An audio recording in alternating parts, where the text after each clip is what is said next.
The old van rumbled down the narrow forest road, tires crunching on gravel. Inside, 6 college friends were buzzing with excitement for their weekend camping trip. The sun was setting, casting long shadows through the dense trees. "Are we there yet, Sam?" Emily called from the back seat, her tone half joking, half impatient. "Almost," Sam replied, glancing at the GPS. "Just a few more miles. This place is supposed to be incredible, totally off the grid." Jake, sitting next to Sam, added, "I can't wait to get the campfire going. It's been too long since we all hung out like this." In the back, Amy, who was Emily's twin sister, nudged her boyfriend Mark. "You brought the marshmallows, right?" Mark grinned and pulled a bag from his backpack. "Got 'em right here. We're all set." The van finally came to a stop at a small clearing. The friends piled out, stretching and looking around. The air was cool and filled with the earthy scent of pine and moss. "This is perfect," Sarah said, her eyes sparkling with excitement. "Let's set up camp before it gets too dark." The group quickly got to work, pitching tents and gathering firewood. The twilight deepened into a rich, velvety darkness, and the stars began to emerge, twinkling above the canopy of trees. A chorus of crickets provided a soothing background hum. "Fire's ready," Jake announced, striking a match and lighting the kindling. The flames leapt up, casting a warm glow and pushing back the encroaching shadows. They gathered around the campfire, roasting marshmallows and telling stories. Laughter echoed through the woods, mingling with the crackling of the fire. "This place is magical," Emily murmured, staring up at the night sky. "It's like we're the only people in the world." Sam leaned back, a contented smile on his face. "Exactly why I chose it. No cell service, no distractions, just us and nature." As the evening wore on, the conversation turned to local legends. Sarah, always the storyteller, leaned in closer to the firelight, her face illuminated in an eerie glow. "Have you guys heard about the Whispering Woods?" she asked, her voice dropping to a dramatic whisper. Jake rolled his eyes. "Here we go, another ghost story." "No, really," Sarah insisted. "There's an old legend about these woods. They say that anyone who listens closely enough can hear whispers, voices of those who got lost and never found their way out." Amy shivered, scooting closer to Mark. "That's creepy," Sarah continued, her eyes wide with enthusiasm. "It's said that the woods are haunted by the spirits of those who perished here, and that sometimes, if the wind is just right, you can hear them calling your name." A hush fell over the group, each person glancing nervously into the dark forest around them. The fire crackled, and for a moment the only sound was the rustling of the leaves. "Okay, that's enough," Sam said, trying to laugh off the tension. "Let's not scare ourselves silly on the first night." But the mood had shifted. As the friends settled into their tents later that night, the eerie story lingered in their minds, casting long, unsettling shadows in the corners of their thoughts. As the fire died down and the forest grew silent, a faint whisper seemed to drift through the trees, barely audible over the sighing of the wind. Emily lay awake in her tent, staring at the canvas above her. Every creak and rustle outside made her heart pound faster. She turned to her sister, who was already asleep beside her, and whispered, "Amy, are you awake?" There was no response. Emily sighed and closed her eyes, trying to will herself to sleep. Just as she was drifting off, she heard it, a soft, barely perceptible whisper. Her eyes snapped open, and she strained to listen. "Emily." The voice was faint, almost like a breath, but it was unmistakable. She sat up, her pulse racing. "Amy, did you hear that?" Amy stirred, groggy. "Hear what?" "Someone's out there," Emily insisted. "I heard my name." Amy sighed, rubbing her eyes. "It's probably just the wind. Go back to sleep." Emily lay back down, but the unease lingered. She closed her eyes, trying to convince herself that it was just her imagination. But as the night wore on, the whispers continued, growing louder and more insistent. By morning, the entire group looked exhausted. Over breakfast, Emily finally spoke up. "Did anyone else hear anything weird last night?" Jake shook his head. "I slept like a log." "I thought I heard something," Sarah admitted. "Like whispering, but I couldn't make out what it was." Sam shrugged. "It's an old forest. It's bound to have some strange noises." Emily nodded, though she couldn't shake the feeling that there was something more to it. As they packed up for a day hike, she kept glancing over her shoulder, half expecting to see someone or something watching them. The trail wound deeper into the woods, the trees growing thicker and the light dimmer. They reached a small, secluded lake by midday and decided to take a break. The water was clear and cool, and for a while the tension seemed to lift. Jake and Mark splashed around in the water while the others lounged on the shore. Sarah pulled out her camera, snapping pictures of the scenery. "This place really is beautiful," she said, looking through the viewfinder. "But there's something about it that's a little unnerving." "That's just because of the stories," Sam replied. "Don't let it get to you." As they started back towards the camp, the whispers returned. At first it was just a faint murmur, but gradually it grew louder. This time everyone heard it. "Did you guys hear that?" Mark asked, his voice tense. "Yeah," Sam said, looking around. "It's probably just the wind in the trees." But the whispers didn't sound like the wind. They were too clear, too distinct. It was as if the forest itself was trying to speak to them.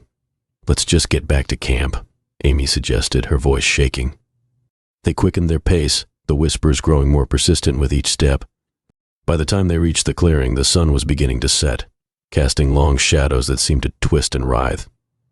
"Everyone stay close," Sam said, trying to keep his voice steady. "We'll make dinner and then get some rest. Maybe we're all just tired." But as the night wore on, the whispers grew louder, surrounding them, filling the air with eerie, disjointed voices. They gathered around the fire, trying to distract themselves with stories and jokes, but the atmosphere was thick with fear. Emily sat close to the fire, her eyes darting around the darkened woods. "What if the stories are true?" she whispered to Amy. "Don't say that," Amy replied, her voice trembling. "There's no such thing as ghosts." But as the night deepened, even the skeptics among them couldn't deny the feeling that they were being watched.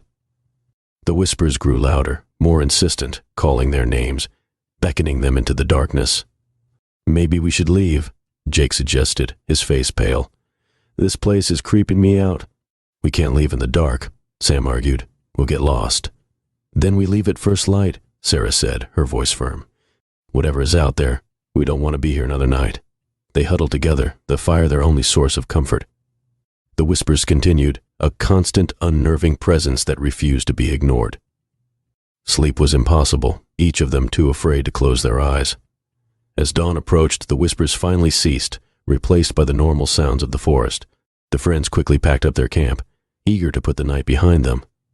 But as they drove away, the feeling of unease lingered. Emily glanced back at the receding trees, her heart pounding. She could have sworn she saw a shadowy figure standing at the edge of the clearing, watching them go. The van barreled down the forest road, the friends eager to leave the whispering woods behind. Silence hung heavily in the vehicle, each person lost in their own thoughts.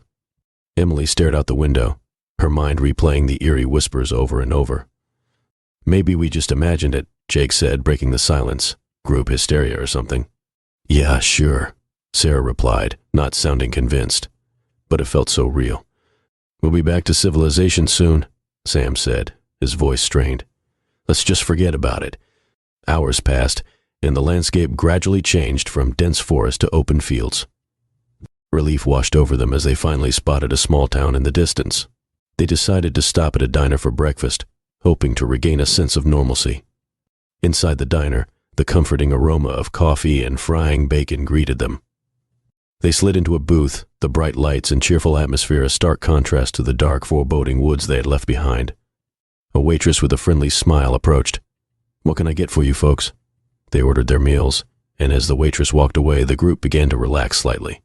The whispers seemed a distant memory, almost as if they had never happened.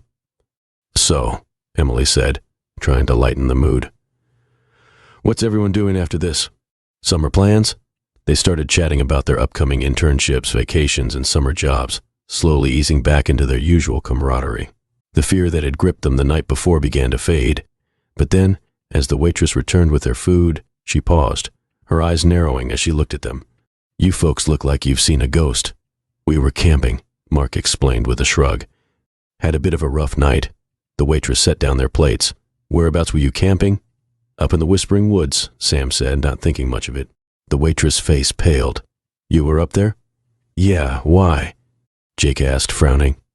The waitress glanced around nervously, then leaned in closer. "People around here don't go near those woods. Too many strange things have happened there.